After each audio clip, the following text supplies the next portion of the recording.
Don't you dare come back if you can't even do basic housework. My mother-in-law spat these words at me in rage while I was hospitalized due to a broken leg. The irony was that she was the cause of my injury, yet instead of apologizing, she was trying to throw me out of the house. Pushed to my limits, "Oh, I'd be delighted to do that, ma'am," I responded with a smile on my face. However, a few days later, "Do you have any idea? Mom, did you not know about Emily?" Upon hearing the truth revealed by my husband, my mother-in-law turned as pale as a ghost. My name is Emily Johnson. 3 years ago, I got married to Alex, whom I met through a mutual acquaintance. Alex's family runs a diner managed primarily by his mother. His father passed away at an early age, and his mother single-handedly raised him, which I'm sure was a tough journey. Initially, I deeply respected my mother-in-law, but that didn't last for long. Even after getting married, because Alex wanted me to continue working, I didn't quit my job. Alex, as the second-generation owner of the diner, was running the business alongside his mother. However, my mother-in-law seemed to dislike the fact that I didn't help around their house. A woman who doesn't even help with house chores. Even if you say you're working outside, we all know a woman's salary isn't much. She'd grumble every day. Soon her constant complaining escalated to harassment. "You don't do chores at all." She'd complain, and when I managed to squeeze in some time for house chores, "You're not doing it properly at all. Do you even care?" Even though I thought I was doing a decent job, it was never good enough for her. She'd berate me, calling me a useless wife who can't do housework, and at times she would lecture me for hours. Her harassment intensified, and my stress kept building up. When I tried talking to Alex about it, "It's between you two, right? Don't drag me into this," he said, staying out of it. Then one day, an incident broke out. The diner was closed that day, and my mother-in-law left early in the morning to go somewhere. As evening came, I received a sudden call demanding me to come and get her. The call ended abruptly before I could even refuse, leaving me with no choice but to reluctantly head to the train station. When I finally reached the station, she did nothing but complain all the way home, accusing me of being late, complaining about the heating system. It was nothing new, so I just nodded and shrugged it off. But I guess that got on her nerves. "What kind of attitude is that? Don't you think it's disrespectful to your mother-in-law?" In a fit of rage, she raised her hand against me, even though I was driving. "Ouch! Stop it! I'm driving, you know." "Quiet! Don't you dare talk back to me!" My pleas fell on deaf ears as she was blinded by anger. Not satisfied with her slaps, she tried to kick me hard, but her foot hit the steering wheel. The next thing I knew, I was in a hospital bed. "Where am I?" I asked the nurse, who happened to be changing my IV drip, about what had happened. Apparently, I had been brought to the hospital after a car accident. I had broken my right leg and suffered cuts and bruises all over my body. "How's my mother-in-law?" "She's only got some scratches. There were no other injured persons." The nurse's words relieved me a bit. However, when my mother-in-law came to my room, she started yelling. "It's all your fault that I got injured. You need to pay me compensation." She began screeching at me the moment she saw me. "Injured? Where did you get injured?" "Right here." As she said this, she rolled up her sleeve, and there was just a small piece of gauze attached. On the other hand, I was confined to my bed, unable to even get up. After all, the accident was her fault. Out of nowhere, she lost her temper and hit me while I was driving, leading us into a wreck. But there wasn't a single word of apology from my mother-in-law. Far from it. "On top of being good for nothing, you want to be a nuisance to your own mother-in-law? You're nothing but a god of pestilence. I've never liked you from the start. Don't you dare come back if you can't even do basic housework." The moment I heard those words, I could hear something snap inside me. "Oh, I'd be delighted to do that, ma'am." Words slipped from my mouth before I even knew it. My mother-in-law just stood there with a stunned look on her face. I won't be returning to your house. I'm going to divorce Alex. Thank you for everything until now. As I bowed slightly, my mother-in-law was jolted back to reality. Oh, how unusual for you to listen for once. Yes, just as you say, I'm useless and worthless. I don't belong in your house. Pretending to be downcast, I said this, and my mother-in-law left the hospital room saying, "Oh, I see," unable to say anything further. Even after that, my mother-in-law kept coming to my hospital room and complaining. You'll end up on the streets if you can't come back to our house. It'll be too late to regret it then. Yes, you're right. It would have been better if you had done this sooner. You're absolutely right. Are you listening?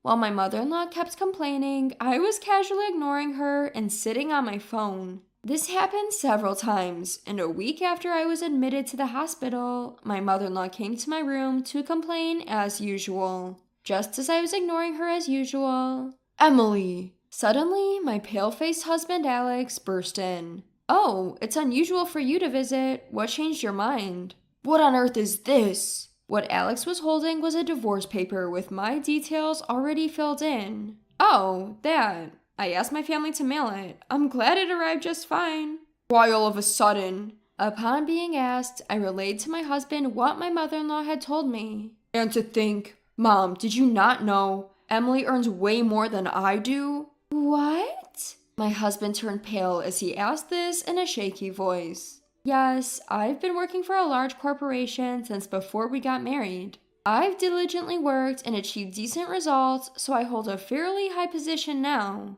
My salary reflects the toughness of the job and is, as my husband put it, quite substantial. But she doesn't look like she earns that much, does she? She always wears the same sort of clothes. That's because Emily has been spending her money on our diner. This was true.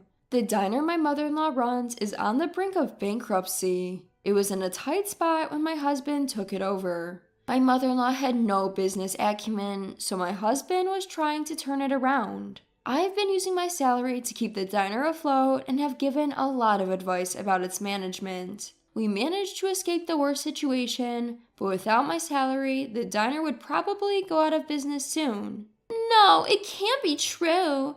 There's no way that useless women could do such a thing. My mother-in-law was flustered and still seemed unable to believe what she was hearing. So I showed her my phone, which I had been using until just a moment ago. What is this? It's the data recording of your diner's performance, and this here is my pay stub.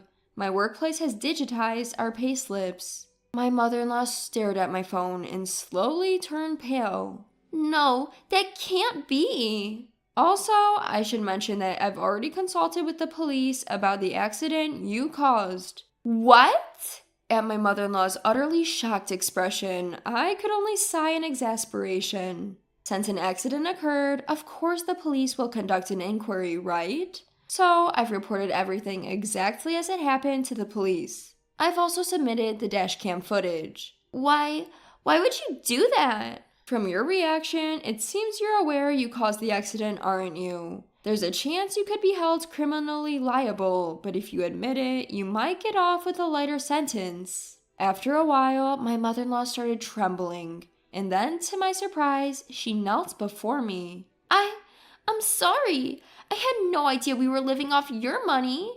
I'm sorry about the accident, too. I'm reflecting on my actions. Please forgive me. My mother-in-law changed her attitude right away. Until now, she never uttered an apology. Is it that easy to say sorry if it means she gets off the hook? The sight of her is pathetic. It makes me more disgusted than angry. Emily, Mom's really sorry. You'll forgive her, right? My husband, Alex, said this in a near sob as he laid his hand on my mother-in-law's back. She looked up at him with tearful eyes, and he nodded back reassuringly.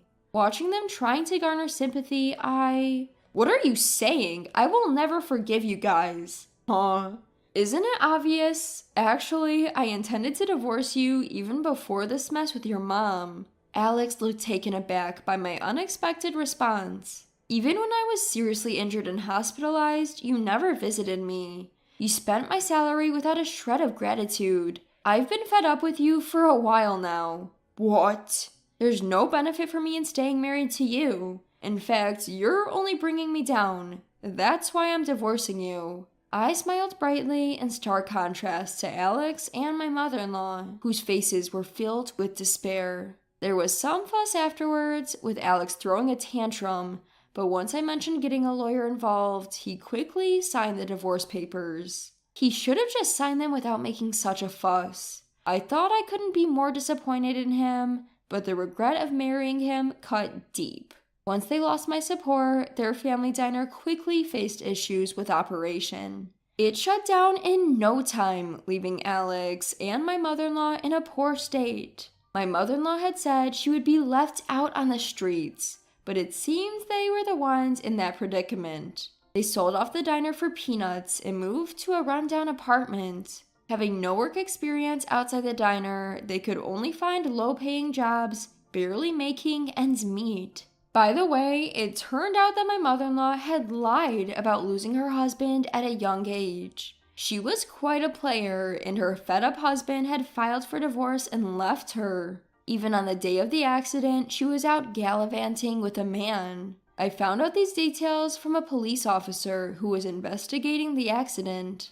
I have nothing but gratitude for the police who kept up the investigation. My mother-in-law will probably be charged with some crime at some point. Already living a miserable life, if they end up in police custody, they would surely face ruin. Perhaps sensing this, I received a plea for reconciliation from my ex-husband after our divorce. "If you continue to bother me, I'll have the cops come for you and your mother." Once I threatened him, he never showed up in front of me again.